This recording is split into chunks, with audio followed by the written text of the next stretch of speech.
Our critical infrastructure has been hit again. 10 ComCast fiber optic cables have been cut, resulting in widespread internet and phone outages.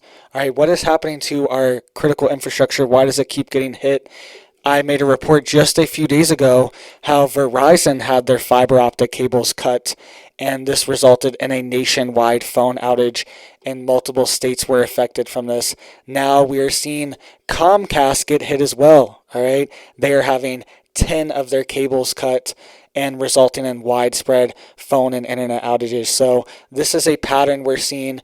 We saw a report. I don't know if you saw this. I didn't report on it, but a bunch of other people did. This couple came together. All right. They were plotting attacks on the electrical grid in Maryland. They're planning to take out Baltimore, Maryland, the whole city, with an electric grid attack, and they were picked up and charged accordingly for that. And it's one of these things, why are all these people plotting to attack the grid? And we also know that there's a wider agenda from globalist bodies like the WEF and Davos. They also want things like a cyber pandemic to happen as well, so they can reset the banking system, financial systems, credit card systems, monetary systems. All of that stuff relies on the internet and telecommunications now. And when are we going to see a big attack on a fiber optic cable? All right, we will get into the details of that in just a second, these 10 Comcast cables, but this did not get enough news. This was kind of swept under the rug. This was October 20th, 2022, just a couple months ago. I made a video on it, but it really did not get a lot of traction, and a major EU internet cable was cut outside of France and disrupted internet connectivity in Europe, the United States, and Asia as well, all right? And the Scalar CEO even called this, quote, a major act of vandalism, all right? A major act of vandalism, cutting these cables. And these were underwater cables.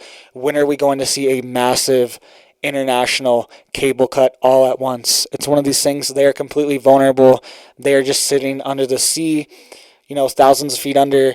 Some of them aren't even very accessible unless you have certain aquatic vessels, all right? Only certain vessels can get to these cables, all right? They're very deep, they're very isolated, and they're very unprotected as well, and could be hit by China, Russia, or a false flag situation. We saw Seymour Hersh come out and accuse the United States of doing this Nord Stream pipeline. Just today this came out.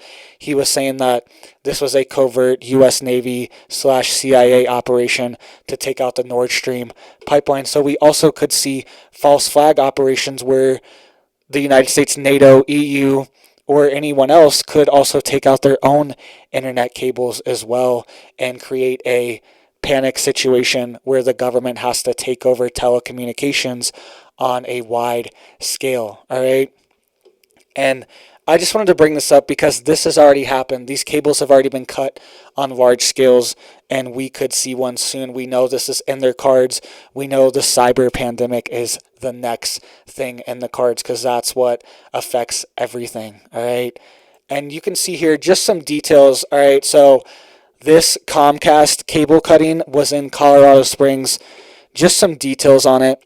You can see here that court records show that the man accused of cutting 10 Comcast fiber optic cables in downtown Colorado Springs last month and was causing a widespread phone and internet outage was driving a stolen truck and was illegally in possession of, some other things. And this happened on January 11th. So this was actually about a month ago, but I thought it was very significant in light of this Verizon fiber optic cable being cut just last week. Why are these cables being targeted, and why are they so vulnerable? And this guy, you got to give it to him. You got to give him, here's your sign award, whatever you want to give him. He stole this truck, a massive red truck, jacked up lift, big tires, stole this truck, and then committed these crimes with it. And he also stole a bumper. He just found a bumper back there in an alley. Had to steal that too, right? Definitely a here's your sign award for this guy. But why was he cutting these fiber optic cables? Where is he getting these thoughts to do this, to just go cut 10 fiber optic cables and cause widespread outages in Colorado and Colorado Springs? Where is he getting these ideas from? All right. And you can see here also tens of thousands of people were without power from a car crashing into a substation in Florida. All right. And this was apparently a criminal that got caught, and they were trying to drive away. They were trying to floor away, and they apparently accidentally crashed into a substation. So even accidental things could happen, and tens of thousands of people could be without power or without internet as well. You can see here Florida Power and Light reported over 25,000 outages Wednesday morning in St. Johns County after a car barreled into one of its substations. And you can see here, according to the police, they were assisting with a possible burglary in progress, and once entering the parking lot, the two cars fled, causing them to eventually crash. Right, so they fled a crime scene and crashed into the substation, causing 25,000 people to have a power outage. And we saw something very similar, and this one guy got charged with an act of terrorism. All right, this was in Las Vegas last month. He drove his car into a substation, plowed through. All right, here's a pic of this guy.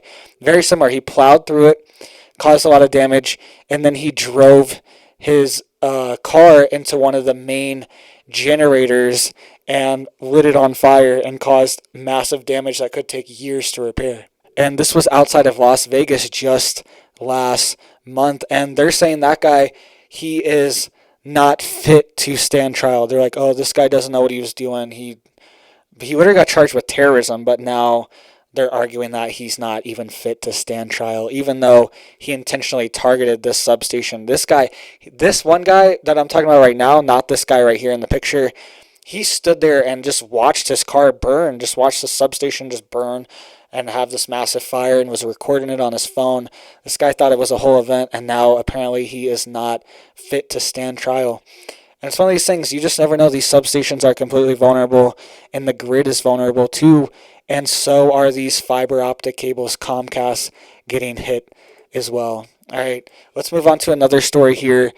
The substations are getting hit again, and this guy also kind of gets a here's your sign award. All right, he was trying to rob a substation. This is in Nova Scotia, Canada. He was trying to rob a substation of the copper wire, and he apparently perished in the process. All right, he obviously did something wrong, crossed some wires, touched the wrong thing, and he died in the process. They found him trying to steal copper wire. They found his body. All right, so it's one of these things. This is constantly happening as well. And just last month in the UK, they had their transmission towers, the lines to them for the electrical grid, those giant towers you see holding the power lines, they had those cut. They were cutting live wires in the UK and causing tens of thousands of people to have power outages as well. Right? And they're saying these people are extremely risky and extremely dangerous, and they're just cutting these live wires and stealing the wires as well. All right.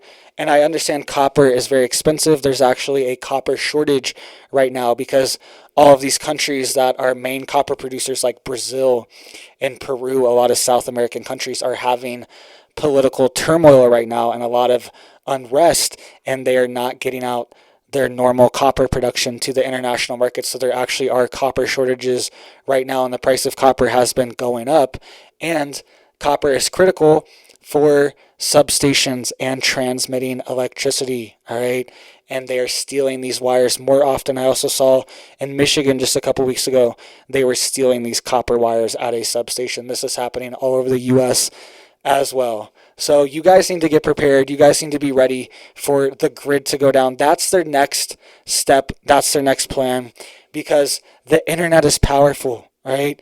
Telecommunications are powerful. I can talk to you on the other side of the world or in a whole different state or whatever. I can send out these messages. This is very powerful, and the government likes to be able to control the narrative, right?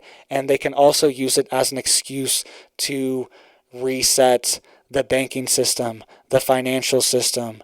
So make sure you guys are getting prepared, get stocked up. We could see a grid collapse scenario as well, and that's also going to reset the banking system potentially as well. So make sure you have cash, make sure you have gold, make sure you have silver, make sure you have these critical things in case we see a financial collapse as well, because the whole supply chain, the whole economy, trillions of dollars operate exclusively on the internet, all right? And all the logistics operate on the internet now. Everything is cloud-based, all right? It's all cloud-based computing, cloud-based technology for all of the different systems that we have set up around the supply chain and the economy. So if the internet goes down, the economy is going down with it. Trillions of dollars are at risk. Your job could potentially be at risk. My job's at risk. I can't post on YouTube. I can't post on Twitter. I can't do what I need to do. I can't send out my email list if the internet goes down as well. So get prepared now, guys. Get stocked up. Hit that like button. Hit that sub button. Hit that bell if you want to get notified for all the videos I'm posting. I'm posting 2 to 3 videos every single day. And thank you guys so much. You have a big old blessed day.